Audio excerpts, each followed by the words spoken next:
Assalamualaikum warahmatullahi wabarakatuh. Sebelumnya perkenalkan, nama saya adalah Eko Nuriatman SHMH. Saya merupakan dosen pada program studi S1 Ilmu Hukum Fakultas Hukum Universitas Jambi. Sebelumnya izin saya ingin menyatakan pernyataan diri dosen dalam unjuk kerja Tridharma Perguruan Tinggi terhadap mata kuliah Hukum Lingkungan. Mata kuliah Hukum Lingkungan merupakan mata kuliah wajib yang ada di Fakultas Hukum. Dilaksanakan pada semester 2 dengan bobot SKS sebanyak 2 SKS. Mata kuliah ini akan ditempuh sebanyak 16 kali pertemuan dengan waktu 2 kali 45 menit. Mata kuliah Hukum Lingkungan ini mengkaji terkait dengan perkembangan lingkungan nasional dan juga internasional sebagai suatu instrumen perlindungan dan pengelolaan lingkungan hidup menuju pembangunan berkelanjutan. Materinya terkait dengan teori azas politik hukum serta green konstitusi. Di dalamnya pula memuat terkait dengan environmental rule of law dan juga membahas terkait dengan undang-undang terkait seperti Undang-Undang Nomor 32 Tahun 2009 dan juga Undang-Undang Nomor 6 Tahun 2023. Dalam mata kuliah ini kita menerapkan sistem pembelajaran outcome based education ataupun OB melalui case method dan juga project based learning untuk dapat melakukan pengembangan kemampuan yang sifatnya adalah analitis, krisis, dan solutif dalam penyelesaian permasalahan hukum lingkungan. Luaran dari mata kuliah hukum lingkungan ini dapat saya sampaikan bahwa mata kuliah ini diharapkan agar mahasiswa mampu memahami serta menganalisis dan mengevaluasi konsep, teori, serta regulasi dan juga penegakan hukum lingkungan nasional maupun internasional. Dan di dalamnya akan ada pembahasan terkait dengan studi, kasus, dan juga putusan terhadap putusan Mahkamah Konstitusi. Dalam mata kuliah hukum lingkungan, ini diampu oleh beberapa dosen, diantaranya adalah Profesor Dr. Helmi SHMH, Dr. Hartati SHMH, Dr. Fitria SHMH, dan saya sendiri Eko Nuriatman SHMH. Adapun metode dan evaluasi pembelajaran ini dilakukan dengan dua cara. Yang pertama klasikal dan non-klasikal, yang mana melalui proses ceramah, diskusi kelompok, diskusi individu, tanya jawab, studi kasus, serta analisis perbandingan lengkap dengan perbandingan regulasi dan juga presentasi kelompok beserta dengan proyek. Dalam melakukan evaluasi pembelajaran, terdapat beberapa indikator dan juga komponen serta bobot penilaiannya. Yang pertama, aktivitas partisipatif sebanyak 20%, proyek 30%, tugas individu 10%, kuis 5%, ujian tengah semester 15%, dan ujian akhir semester sebanyak 20%. Maka terdapat 8 pokok pembahasan yang akan dilaksanakan dalam pertemuan 1 sampai dengan pertemuan 16. Yang pertama adalah terkait dengan konsep dasar dan sejarah hukum lingkungan. Kedua, politik hukum, teori dan prinsip hukum lingkungan. Ketiga, instrumen perlindungan dan pengelolaan lingkungan hidup. Yang keempat, hak masyarakat hukum adat. Kelima, perubahan hukum lingkungan pasca berlakunya Undang-Undang Cipta Kerja. Yang keenam, analisis putusan Mahkamah Konstitusi. Yang ketujuh, penegakan hukum dan penyelesaian sengketa. Dan yang kedelapan adalah terkait dengan isu kontemporer dan perumusan rekomendasi kebijakan. Dalam mata kuliah ini, saya membagi dua referensi, yaitu referensi utama dan referensi penunjang. Referensi utama itu adalah buku Prof. Jimli Asidiki dengan judul Green Konstitusi. Buku yang kedua adalah buku yang disusun oleh Pahlevi, Eko Nuriatman, dan Lili Naili Hidayah dengan judul Hukum Sumber Daya Alam dalam Perspektif Hukum Adat. Buku yang ketiga adalah buku Profesor Takdir Rahmadi dengan judul Hukum Lingkungan.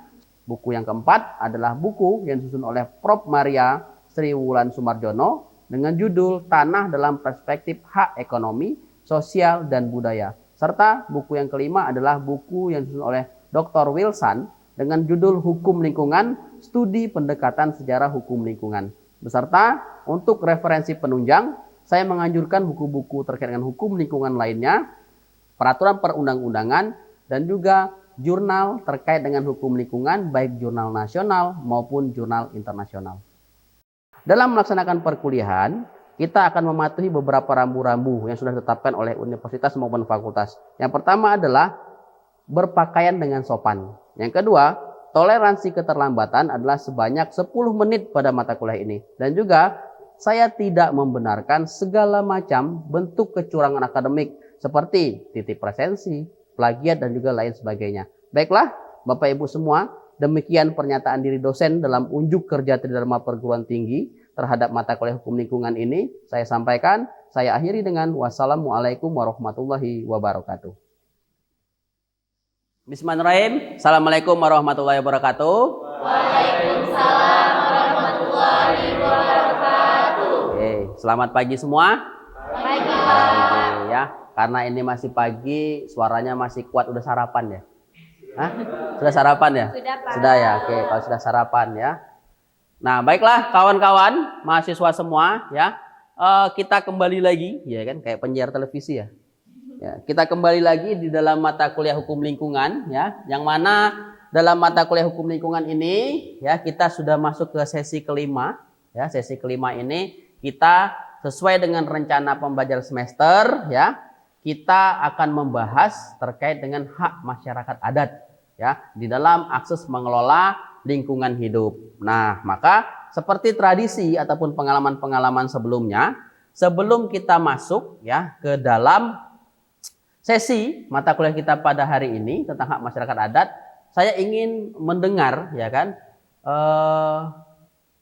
tanggapan kalian ya ataupun pemahaman kalian terkait dengan materi di sesi minggu lalu ataupun sesi keempat ya. Barangkali ada yang ingin menyampaikan apa intinya, saya persilahkan.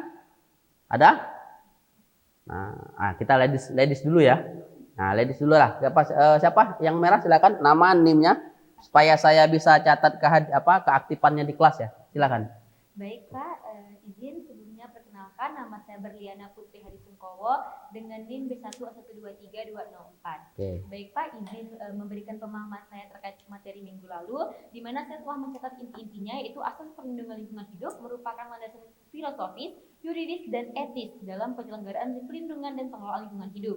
Di Indonesia, asas-asas tersebut diatur terutama dalam Pasal 2 Undang-Undang Nomor 32 Tahun 2009 tentang Perlindungan dan Pengelolaan Lingkungan Hidup atau UPPLH, sebagaimana telah mengalami perubahan melalui Undang-Undang Nomor 6 Tahun 2023. Asas yang menjadi penjelasan diantaranya seperti asas pembangunan berkelanjutan, asas pencegahan, asas kehati-hatian, asas pencemaran membayar, dan asas partisipasi masyarakat. Terima kasih. Oke, terima kasih Berlian ya. Iya Pak. Oke. Ya, jadi gini. Jadi di dalam mata kuliah sesi berikutnya ya, kita dapat mengambil beberapa poin ya. Poin yang pertama adalah adanya keadilan ekologis ya kan. Nah, keadilan ekologis ini bukan hanya untuk generasi saat ini, tapi juga harus dipikirkan untuk generasi yang akan datang ya. Yang kedua, adanya kepastian hukum di dalam pengelolaan lingkungan hidup ya. Kenapa adanya kepastian hukum? Karena melalui azas kepastian hukum ya, kita dapat mengetahui bahwa setiap tindakan yang dilakukan oleh pemerintah, korporat ataupun masyarakat itu ada dasar hukumnya, ada hukum yang mengatur. Maka kalau ada hukum yang mengatur, ada hak, ada kewajiban di dalamnya. Ya, yang ketiga adanya azas pembangunan berkelanjutan. Nah, azas pembangunan berkelanjutan ini adalah lingkungan itu jangan hanya dieksploitasi untuk tahun ini saja atau zaman ini saja, tapi kita harus berpikir ke depan bagaimana untuk anak cucu kita nantinya. Ya, itu adalah inti dari pertemuan di minggu lalu ya. Baiklah kawan-kawan ya kan, sebelum kita mulai perkuliahan ya, ada baiknya kita menggunakan presensi ya di aplikasi kita Siakat ya, siakat.unja.ac.id ya. Saya buatkan untuk daftar kehadirannya ya, silahkan di scan masing-masing ya untuk daftar kehadirannya. Oke ya, silahkan kalau mau di scan untuk kehadirannya ya. Oke, sudah ya. Oke ya. Nah, jadi setelah mulai siakat ya, kita masuk ke dalam materi pertemuan kita pada minggu ini terkait dengan pengakuan masyarakat hukum adat. Nah, terkait dengan pengakuan masyarakat hukum adat ya, saya izin menyampaikan 3 pendapat ahli hukum ya yang sangat terkemuka di Indonesia ya. Sudah kenal Prof. Jimli Asidiki? Sudah pernah ketemu? Belum pernah. Semoga dalam waktu dekat kita bisa ketemu ya dengan Prof. Jimli ya. Nah, Prof. Jimli Asidiki di dalam bukunya Green Konstitusi ya kan, bukunya Green Konstitusi terbitan tahun 2016 ya kan, Dia menyatakan bahwa pasal 18B ayat 2 Undang-Undang 1945 ini menempatkan konstitusional rekognitif ataupun klausul pengakuan terhadap tradisi dan masyarakat hukum adat yang ada di Indonesia. Ya, jadi pasal 18 itu ya, B khususnya itu mengakui terkait dengan bagaimana hak masyarakat adat yang ada di dalamnya. Nah, selanjutnya Prof. Takdir Rahmadi ya dalam bukunya Hukum Lingkungan ya warna hijau itu menjadi referensi dalam mata kuliah hukum lingkungan hampir di seluruh Indonesia ya kan. Prof. Takdir itu mengatakan bahwa hutan adat bukan hutan negara. Masyarakat hukum adat memiliki hak menguasai wilayahnya. Nah, itu menurut Prof. Takdir dan ini selaras dengan isi pasal 33 ayat 3 Undang-Undang Dasar 1945 yang mana di dalam undang-undang ini ataupun pasal ini dia menyebutkan bahwa negara menguasai dan memiliki, iya kan? Nah, konsep negara menguasai ini bukan negara yang punya andil, tetapi negara dia mengatur supaya hak pengelolaan lingkungan ini bukan hanya menguntungkan negara, tapi menguntungkan masyarakat ataupun korporat yang ada dalamnya dan tidak merugikan masyarakat.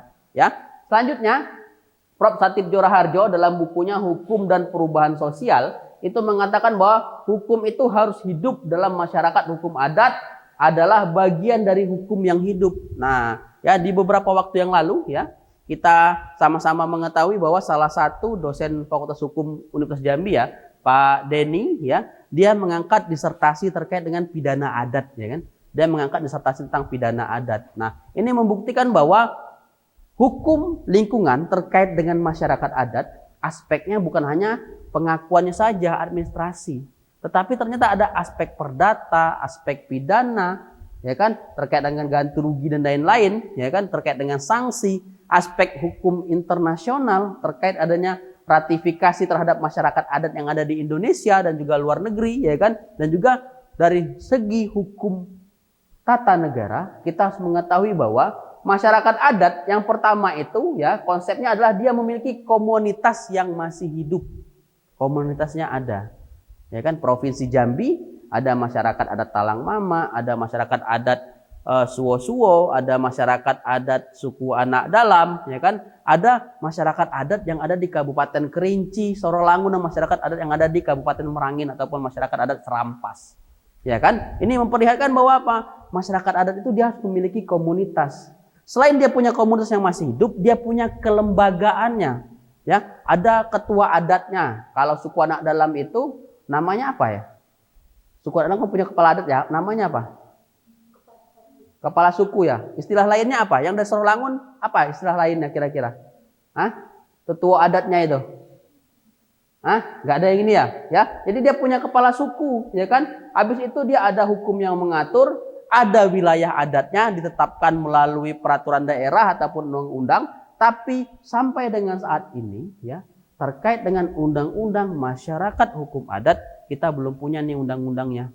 Mengapa belum punya? Ternyata ini nggak masuk ke prolegnas nih. Ya kan berarti politik hukumnya di sana itu nggak memikirkan terkait dengan masyarakat adatnya. Ya habis itu ada hubungan spiritual dengan alam dan juga diakui oleh negara. Nah ini adalah konsep dari masyarakat hukum adat yang ada di Indonesia.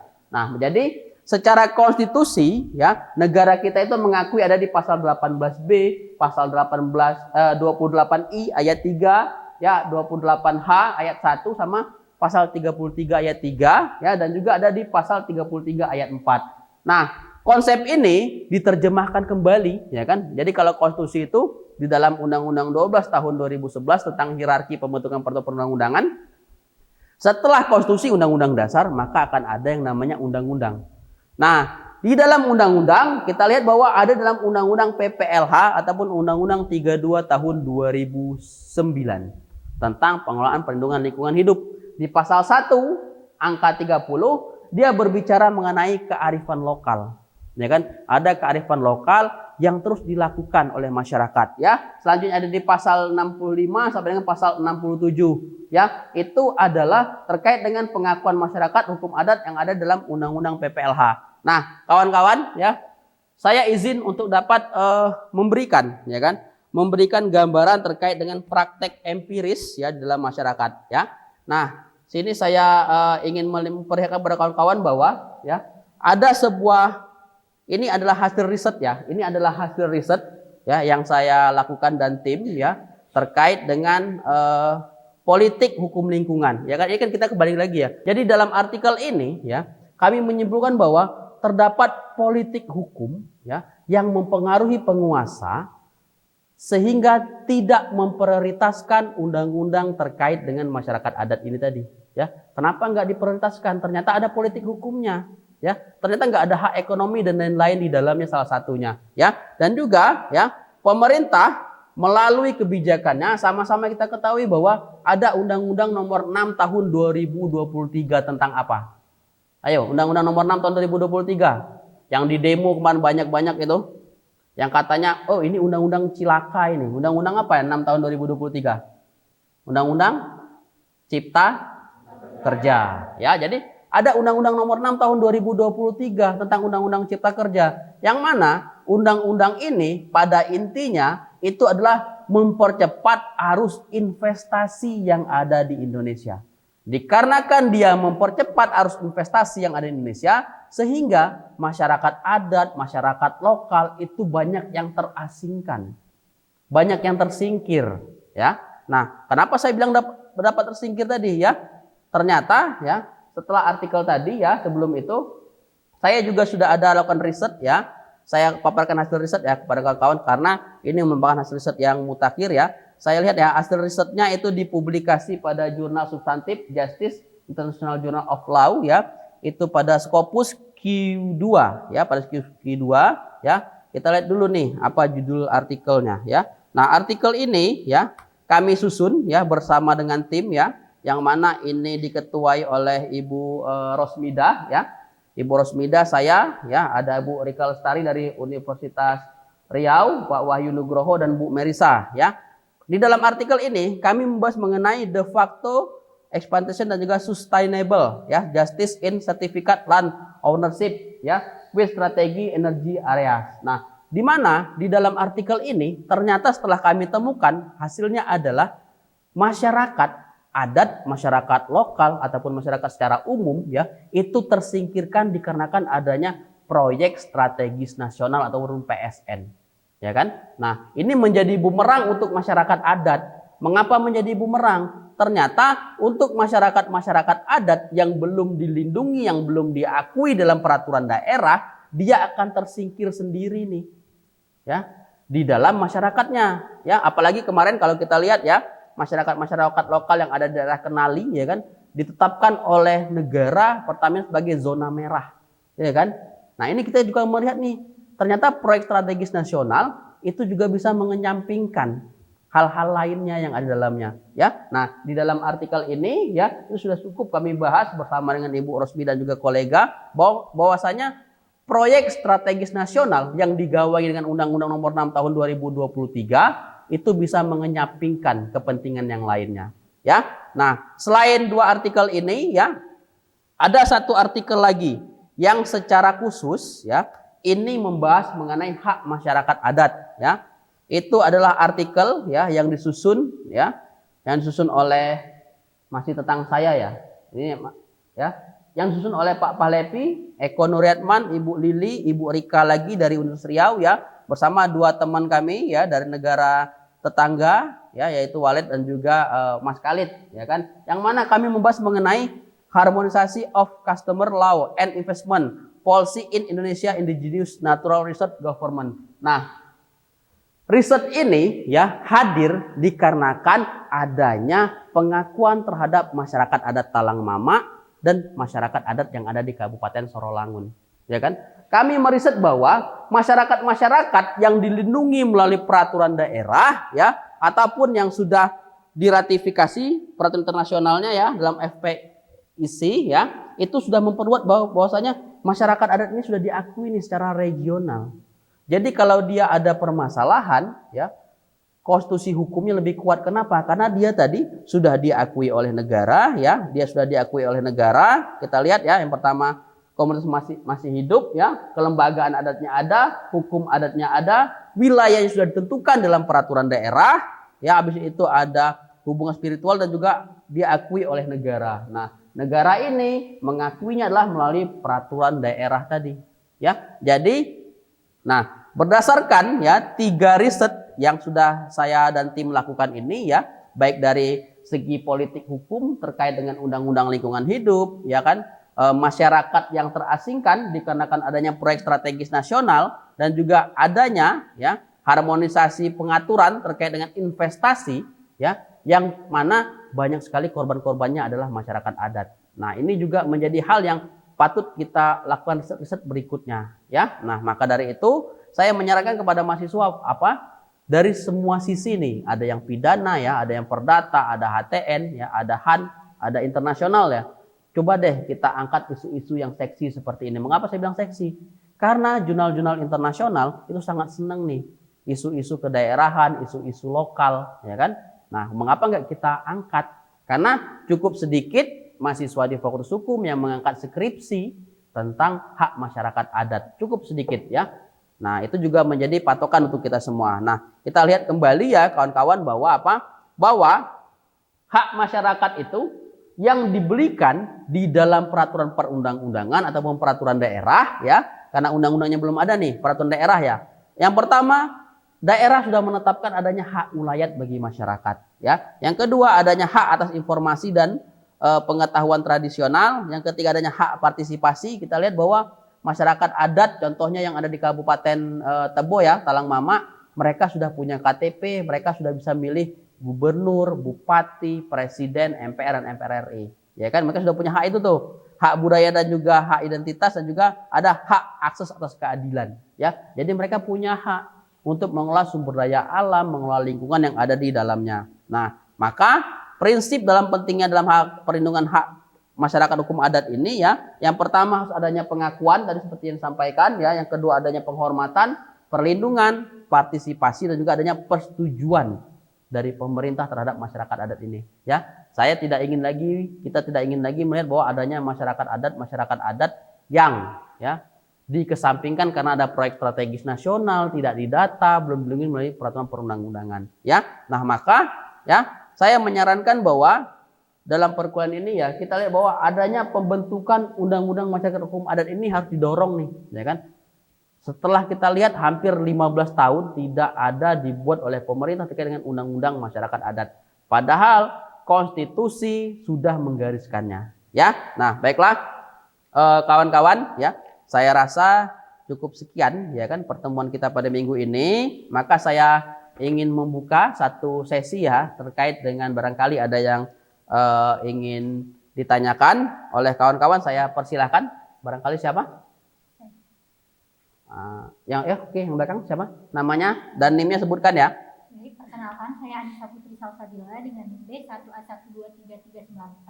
Oke, panggilannya Anissa Putri atau Salsabila? Anissa. Anissa, oke, silakan Anissa. Di Provinsi Jambi ini kan masih banyak Pak terdapat konflik antara masyarakat hukum adat dengan perusahaan perkebunan kelapa sawit dan pertambangan. Oke. Jadi seperti yang telah Bapak sampaikan tadi, saya ingin bertanya menurut pendapat Bapak, apakah pengakuan masyarakat hukum adat dalam pasal 18 di ayat 2 Undang-Undang Negara Republik Indonesia tahun 1945 ini telah terlaksana secara efektif, Pak? Oke, apakah sudah terlaksana secara efektif, ya kan? Oke, saya jawab dulu ya, Anissa tadi ya, Anissa. Saya jawab Anissa. Jadi secara konstitusi negara kita sudah meletakkan dasarnya ada di pasal 18B ayat 2. Secara dasolen ya. Tadi kalau orang ilmu hukum itu dia ngomonginnya dasolen dasain ya kan. Berarti itu penelitiannya empiris ya kan. Secara dasolen undang-undang sudah mengatur. Tetapi secara dasain ya kan kenyataannya pengaturan ini nggak sesuai ya kan. Mengapa nggak sesuai? Karena masih banyak terjadi konflik dikarenakan adanya kepentingan ya kan, masih terjadi konflik dikarenakan tidak adanya pengakuan terhadap masyarakat adat yang ada di dalamnya ya. Begitu Anissa ya. Oke, barangkali satu pertanyaan lagi silakan. Oke, silakan sebutkan nama dan juga NIM-nya. Perkenalkan, saya Cika Alda dengan B1A1230666. Saya mau bertanya Pak, seandainya Bapak nanti menjadi gubernur atau bupati, wali kota seperti itu Pak, kebijakan apa yang akan Bapak lakukan untuk mempercepat pengakuan masyarakat hukum adat sekaligus menjaga kelestarian lingkungan hidup? Oke, pertanyaan dari Cika, seandainya ya kan. Nah, itu seandainya ya. Jadi seandainya saya menjadi gubernur, bupati atau wali kota, ya kan. Nah, hal yang pertama yang saya lakukan ya jelas bahwa saya akan melakukan identifikasi terlebih dahulu terhadap seluruh masyarakat yang ada di bawah pemerintah provinsi, kabupaten ataupun kota yang pertama. Yang kedua, setelah itu saya akan mengajak mereka diskusi terhadap masyarakat-masyarakat ya yang belum memiliki pengakuan dari daerahnya, ya kan. Setelah adanya diskusi, ya kan, barulah kita keluarkan peraturan daerahnya melalui peraturan daerah provinsi, kabupaten ataupun kota. Kita ajak nih DPRD provinsi, ya kan, kabupaten ataupun kota untuk dapat berdiskusi dengan baik, ya kan. Setelah itu, ya kan, saya akan mencoba memasukkan masyarakat adat ini dalam yang namanya peraturan daerah terkait dengan rencana tata ruang wilayah provinsi, kabupaten dan kota. Ya, karena apa? Karena ada pengakuan terhadap wilayahnya, ya. Seperti itu Cika ya. Seperti itu, oke. Yang berikutnya saya ingin bertanya deh, ya. Saya ingin bertanya, barangkali ada yang ingin menjawab, nanti sebutkan nama dan NIM-nya, ya. Karena saya mencatat semua yang aktif di kelas, karena ini mempengaruhi poin penilaian. Oke, pertanyaan saya gini aja deh. Kalau kita lihat pasal 65, ya kan, kita lihat pasal 65 ini, ya kan, di dalam Undang-Undang PPLH, bagaimana menurut kalian seharusnya pemerintah, ya kan, melakukan setiap proyek yang berada di wilayah masyarakat hukum adat itu supaya dengan benar. Bagaimana nih? Karena tadi sudah ada contoh kasusnya di artikel Bu Rosmida, saya dan juga beberapa kolega. Ada yang bisa jawab kira-kira? Oke, silahkan. Oke, baik. Terima kasih atas kesempatannya Pak. Perkenalkan saya Obiliza, NIM B1A123-174. Oke. Jadi, jawaban dari atas pertanyaan Bapak tadi, yang pastinya pemerintah itu harus menjamin hak masyarakat untuk memperoleh informasi dan juga berpartisipasi dalam proses pengambilan keputusan dan memperoleh akses keadilan apabila hak haknya dilanggar. Yang pastinya ketika pemerintah itu melakukan proyek besar, yang pasti dilibatkan itu harusnya masyarakat, karena di situ masyarakat yang menjadi permasalahan selama ini adalah masyarakat yang pemerintah, yang bagaimana pemerintah melakukan proyek besar tapi tidak melibatkan masyarakat itu sendiri, Pak. Oke, makasih Obil ya. Tepuk tangan dulu untuk semuanya ya. Oke, ya. Baiklah, jadi ya masyarakat itu harus apa? Pemerintah itu harus aktif diskusi, aktif memantau, asik mencari jaringan. Supaya apa? Supaya masyarakat adat ini tidak terasingkan, apalagi dengan adanya proyek strategis nasional. Ya, baiklah kawan-kawan, ya kita cukupi sesi kita pada minggu ke-5 ini, ya. Oke, untuk di sesi minggu ke-6 minggu depan, ya saya berikan tugas ya dalam bentuk makalah, ya. Silahkan dicatat, ya. Nah tugasnya adalah silahkan kawan-kawan cari dan analisis, ya, cari dan analisis putusan Mahkamah Konstitusi terkait dengan hak masyarakat adat, ya, terkait dengan hak masyarakat adat. Tugasnya sudah bisa dikumpul mulai besok, ya. Saya buka melalui e-learning dalam format PDF, ya. Jangan lupa nama dan NIM-nya ditulis dengan lengkap, ya. Saya ingatkan, jangan gunakan ChatGPT ataupun AI yang lainnya, ya. Karena apa? Karena nanti wawasan dan juga analisisnya menjadi sedikit berkurang, ya. Saya harapkan seperti itu. Oke, baiklah kawan-kawan, ya. Ada pertanyaan lagi untuk tugasnya? Cukup, Pak. Cukup ya. Oke, baiklah. Karena sudah tidak ada pertanyaan, saya rasa cukup sekian, ya. Hati-hati di jalan pulang ataupun program berikutnya. Saya akhiri dengan wassalamualaikum warahmatullahi wabarakatuh. Waalaikumsalam warahmatullahi wabarakatuh. Oke, makasih.